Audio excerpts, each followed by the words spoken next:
O most blessed loins of Joachim, from which came forth a spotless seed. O glorious womb of Anne, in which a most holy offspring grew.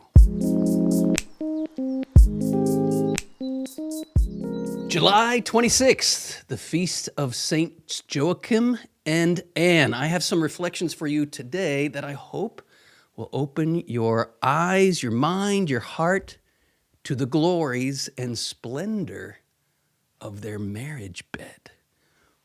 What? Are we allowed to think and talk about the marriage bed of the saints, Joachim and Anne? Well, did you know that this is precisely what the church invites us to reflect on the Feast of the Immaculate Conception? I'll never forget, years ago, I went to visit a Byzantine priest friend of mine, Father Thomas Loya, at his parish, and he pointed to this icon in his church, beautiful icon of a married couple, it was very clear, and right behind them was their marriage bed. And I had never seen it before. This was maybe, 12 years ago, 15 years ago. He pointed to this icon, he said, "Do you know who that is?" I said, "No, please enlighten me." He said, "That's Joachim and Anne. And in the Eastern Church, this is our icon of the Immaculate Conception." Juan, can we bring up that icon, please? Take a look at this. This is an example of the icon he showed me. This is the icon of the Immaculate Conception. And there they are in an embrace as husband and wife, right in front of their marriage bed, right? In a obviously modest way, the church is inviting us to reflect on the splendor, the glory of what happened in their marriage bed. And they are, by the way, in the background is the entrance to the temple. They are in front of the temple, and it's this sense of what is happening in their marriage bed is taking them into the holiest of mysteries, where God himself dwells, the temple. Do you not know that your body is a temple? Saints Joachim and Anne are experiencing, dare we say it, and I think we have solid theological ground upon which to base this statement, that the marital embrace of Joachim and Anne, when Mary was conceived, was the holiest sexual act that ever took place on planet Earth. Because this act was a participation not only in the creative power of God, right? Husband and wife have the divine privilege of becoming co-creators with God, right? Obviously, that doesn't usurp God as creator. We are co-creators. We are creating with him because he has given us the privilege in and through our bodies and in and through the marital act, the sexual embrace.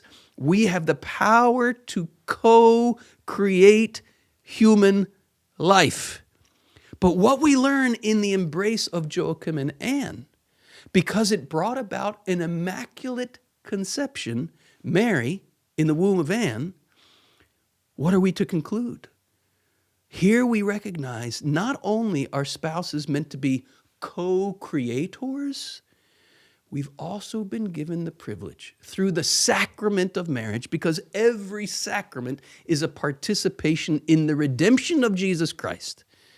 We are called to be in the marital act, as Joachim and Anne were beautifully, and dare we say, I think we can say even perfectly, as perfect as is possible on planet Earth, right? They were participating in the mystery of redemption.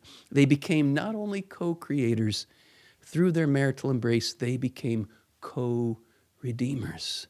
Because what is the doctrine of the Immaculate Conception saying? It's saying precisely this, that what Christ did on the marriage bed of the cross, right? That's St. Augustine's expression. Christ, the bridegroom, is consummating his marriage to the church on what Augustine called the marriage bed of the cross. What we are teaching, what the Catholic Church is teaching, when she says Mary was immaculately conceived through the union of Joachim and Anne, the Church is saying that what Christ did on the marriage bed of the cross worked. For redemption to be complete, it has to be perfectly given and perfectly received, right? It's not that Mary didn't need a redeemer. It's that she was perfectly redeemed at the moment of her conception. Reflecting on all this glory and splendor, St. John Damascene says this about the union of Joachim and Anne. He exclaims, you can feel the joy. He says, "O most blessed loins of Joachim, from which came forth a spotless seed. O glorious womb of Anne, in which a most holy offspring grew." Can we with holy joy exclaim about the loins of St. Joachim, from which came forth a spotless seed? Can we do that without getting uncomfortable and squeamish? Can we rejoice in the beauty and splendor and holiness of the marital act as God intends it to be?